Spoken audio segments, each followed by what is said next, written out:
और उनकी सिक्योरिटी इतनी टाइट है, फर्स्ट प्राइम मिनिस्टर जाने तक दूसरे किसको भी नहीं छोड़ते। अब आजकल फिर वो होम मिनिस्टर को जाने तक फिर नहीं छोड़ते, फिर उसके बाद डिफेंस मिनिस्टर जाने के बाद, उसके बाद स्पीकर के बाद हम लोगों का नंबर लगता है। और हमारे आज़ादी के महान नायकों ने, सभी प्रधानमंत्रियों ने और भारत की जनता ने अपने योगदान से इस सपने को साकार किया है।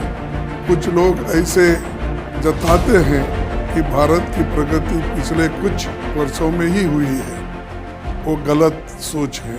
नमस्कार, आप देख रहे हैं इंडिया जंक्शन और मैं हूं आपके साथ यशस्वी। प्रधानमंत्री मोदी ने आज 77वें स्वतंत्रता दिवस को संबोधित किया, लेकिन वहां पर मल्लिकार्जुन खड़गे नहीं पहुंचे। इसके बाद से लोगों के मन में काफी सवाल उठ रहे थे कि आखिर वो कौन सी वजह है जिसको लेकर मल्लिकार्जुन खड़गे आयोजित कार्यक्रम में नहीं पहुंचे। इसी को लेकर कांग्रेस के कई नेताओं ने जवाब दिया है और साथ ही साथ मल्लिकार्जुन खड़गे ने भी वजह बताई है। क्या है पूरा मामला, देखिए हमारी इस खास रिपोर्ट में। आज 15 अगस्त है और हर बार की तरह प्रधानमंत्री नरेंद्र मोदी ने आज लाल किले से देश को संबोधित किया, लेकिन कांग्रेस अध्यक्ष मल्लिकार्जुन खड़गे इस समारोह से दूर रहे। इस दौरान वहां पर गणमान्य व्यक्तियों की सीट पर मल्लिकार्जुन खड़गे की गैर मौजूदगी ने गंभीर सवाल खड़े किए हैं और ये अपने आप में सोचने वाली बात है। हम आपको बता दें, ऐतिहासिक लाल किले पर कांग्रेस अध्यक्ष के लिए निर्धारित सीट खाली दिखी तो कई सवाल उठने लगे। मीडिया से लेकर सोशल मीडिया पर कुर्सी की तस्वीर शेयर होने लगी। पहले कहा गया कि वो अच्छा महसूस नहीं कर रहे थे, ऐसा लगा जैसे स्वास्थ्य ठीक नहीं है। लेकिन जब लाल किले पर समारोह में शामिल न होने का सवाल कांग्रेस नेता राजीव शुक्ला से किया गया तो उन्होंने कहा कि स्वतंत्रता दिवस के जो कार्यक्रम है खड़गे जी लगे हुए हैं। कई लोग लाल किले नहीं पहुंच पाते, मंत्री नहीं पहुंच पाते हैं, वो स्वतंत्रता दिवस समारोह में भाग ले रहे हैं। देखिए, स्वतंत्रता दिवस के जो कार्यक्रम है उनमें खड़गे जी ऑलरेडी लगे हुए हैं, तो लाल किले में अगर नहीं, कई लोग नहीं पहुंच पाते, कई मंत्री नहीं पहुंच पाए तो इससे क्या होता है। खड़गे जी स्वतंत्रता आंदोलन यहाँ तो झंडा फहराने आ रहे हैं, तो वो स्वतंत्रता दिवस में भाग ले रहे हैं, उसके उल्लास में शामिल है।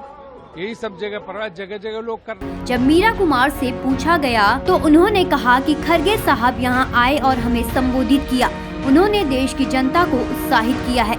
समझा जा रहा है कि कांग्रेस मानकर चल रही थी कि मोदी का भाषण चुनावी हो सकता है और वो पिछली सरकारों पर निशाना साध सकते हैं। कुछ देर बाद जब लाल किले नहीं जाने का सवाल खड़गे से किया गया तो उन्होंने अपनी आंखों की समस्या बताई। दूसरी बात उन्होंने कही कि मुझे घर पर प्रोटोकॉल के तहत झंडा फहराना था, फिर मुझे कांग्रेस ऑफिस आकर झंडा फहराना था, यहाँ तो मैं पहुँच ही नहीं सकता था। उनकी सिक्योरिटी इतनी टाइट है, पहले प्रधानमंत्री के जाने तक किसी को नहीं छोड़ते, आजकल होम मिनिस्टर के जाने तक नहीं छोड़ते, रक्षा मंत्री स्पीकर के बाद हम लोगों का नंबर लगता है, इसलिए समय के अभाव और सिक्योरिटी की अड़चन थी। अब जैसे उन्हें छोड़ते वैसे मुझे तो रास्ता नहीं देते। तो मेरे को दिक्कत क्या है, एक तो मेरे आँखों का थोड़ा प्रॉब्लम है, तो एक दूसरा क्या है, वो मेरे को घर पर 920 को झंडा लगाना एज पर इसके प्रोटोकॉल के हिसाब से, फिर मैं कांग्रेस ऑफिस में आके यहाँ पर भी झंडा फहराना है, तो यहाँ पहुँचे, यहाँ पर तो मैं पहुँच ही नहीं सकता था और उनकी सिक्योरिटी इतनी टाइट है, फर्स्ट प्राइम मिनिस्टर जाने तक दूसरे किसको भी नहीं छोड़ते। अब आजकल फिर वो होम मिनिस्टर को जाने तक फिर नहीं छोड़ते, फिर उसके बाद डिफेंस मिनिस्टर जाने के बाद, उसके बाद स्पीकर के बाद हम लोगों का नंबर लगता है। मैं यहाँ पहुँच ही नहीं सकता था, इसलिए मैं जो समय की अभाव से और प्रोटोकॉल और अपना सिक्योरिटी का जो अड़चन है, तो मेरे को तो यूं ही जैसा उनको छोड़ते हैं वैसा तो मुझे रास्ता नहीं देते। खड़गे ने वीडियो संदेश के जरिए पूर्व प्रधानमंत्री के योगदान की चर्चा की। उन्होंने नेहरू, इंदिरा शास्त्री से लेकर भाजपा के संस्थापक सदस्य और पूर्व पीएम अटल बिहारी वाजपेयी का भी जिक्र किया। महात्मा गांधी जी, पंडित जवाहरलाल नेहरू जी, सरदार वल्लभ भाई पटेल, नेताजी सुभाष चंद्र बोस, मौलाना आज़ाद, राजेंद्र प्रसाद, सरोजिनी नायडू और बाबा साहब अम्बेडकर जैसे हमारे महान पूर्वजों ने न सिर्फ राष्ट्रीय आंदोलन में अपना अमूल्य योगदान दिया, बल्कि भारत को मजबूती नींव रखने में सशक्त भूमिका निभाई। हम बड़े आदर से उनको आज श्रद्धांजलि अर्पित करते हैं।